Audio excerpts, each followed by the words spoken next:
इस बार का राष्ट्रपति चुनाव इतिहास रचने वाला था। ऐतिहासिक तौर पर पहली बार एक दलित समाज से, एक पिछड़े हुए समाज से द्रौपदी मुर्मू हमारे देश की महामहिम राष्ट्रपति बनी। एक बहुत बड़ा मौका था।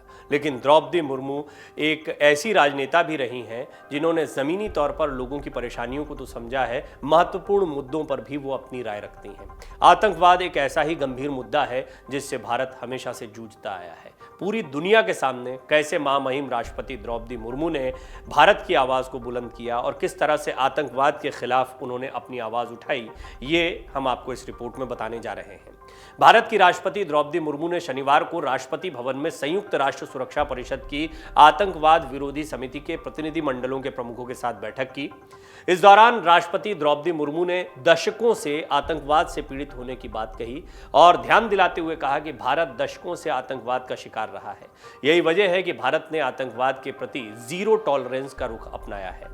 उन्होंने कहा कि मुझे विश्वास है कि बैठक के दौरान हुई चर्चा अंतर्राष्ट्रीय समुदाय द्वारा ठोस कार्यवाही के लिए अच्छी नींव प्रदान करेगी। दरअसल बीते दिनों संयुक्त राष्ट्र सुरक्षा परिषद की आतंकवाद विरोधी समिति के प्रतिनिधि मंडलों के प्रमुखों ने राष्ट्रपति द्रौपदी मुर्मू से मुलाकात की थी।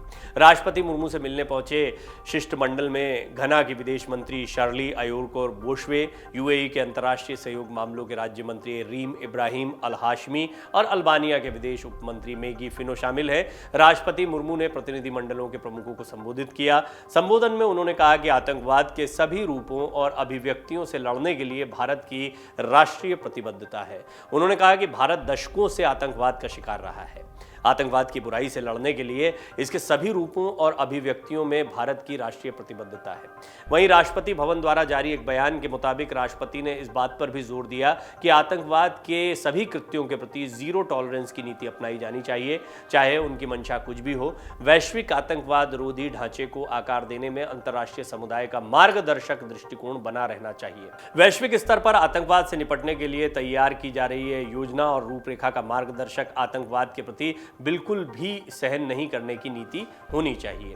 आपको बता दें कि राष्ट्रपति मुर्मू ने मुलाकात करने आए सदस्यों का स्वागत करते हुए मुंबई आतंकी हमले, जो 26/11 का हमला था, उसके जो पीड़ित थे या जो इसमें मारे गए थे उन लोगों को श्रद्धांजलि दी। साथ ही उनकी यात्रा शुरू करने की, उनके कदम की प्रशंसा की। एक तरफ जहां राष्ट्रपति ने भारत को दुनिया का सबसे बड़ा लोकतंत्र बताया, वहीं उन्होंने कहा कि भारत दुनिया के सबसे खुले और विविध समाजों में से एक है, तो दूसरी तरफ उन्होंने कहा कि भारत दशकों से आतंकवाद से पीड़ित है। वहीं बैठक में संयुक्त राष्ट्र में भारत की स्थायी प्रतिनिधि राजदूत रुचिरा कंबोज ने सीटीसी के अध्यक्ष के रूप में राष्ट्रपति मुर्मू को यूएनएससी सीटीसी के कामकाज और उसकी प्राथमिकताओं के बारे में अवगत कराया।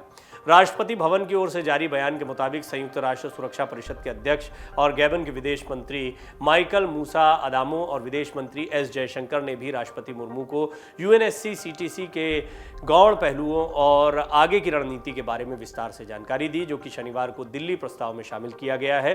साथ ही उन्होंने राष्ट्रपति को दिल्ली घोषणा पत्र के बारे में जानकारी भी दी।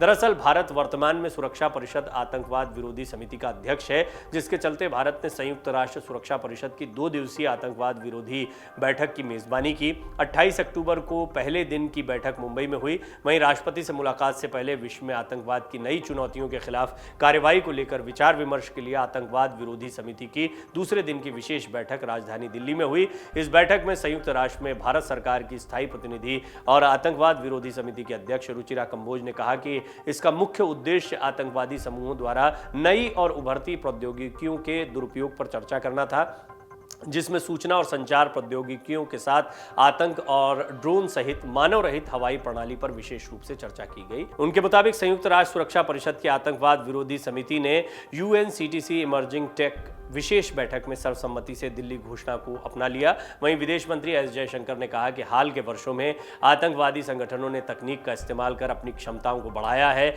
आतंकवादी तेजी से इंटरनेट और सोशल मीडिया प्लेटफॉर्म्स का इस्तेमाल कर रहे हैं, जिनके जरिए वो समाज को अस्थिर करने के उद्देश्य से कट्टरता फैला रहे हैं। उन्होंने कहा कि विशेष रूप से एशिया और अफ्रीका में आतंकवाद का खतरा बढ़ता जा रहा है। इतना ही नहीं, उन्होंने ये भी कहा कि आतंकवाद का मुकाबला करने के लिए भारत संयुक्त राष्ट्र trust fund for counter terrorism में 5 लाख अमेरिकी डॉलर का योगदान देगा।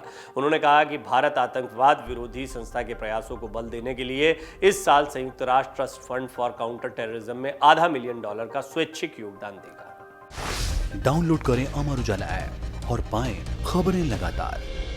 अगर आप ये वीडियो YouTube पर देख रहे हैं तो हमारे चैनल को सब्सक्राइब करें और बेल आइकन को दबाना ना भूलें। अगर आप Facebook पर ये वीडियो देख रहे हैं तो हमारे पेज को लाइक करें।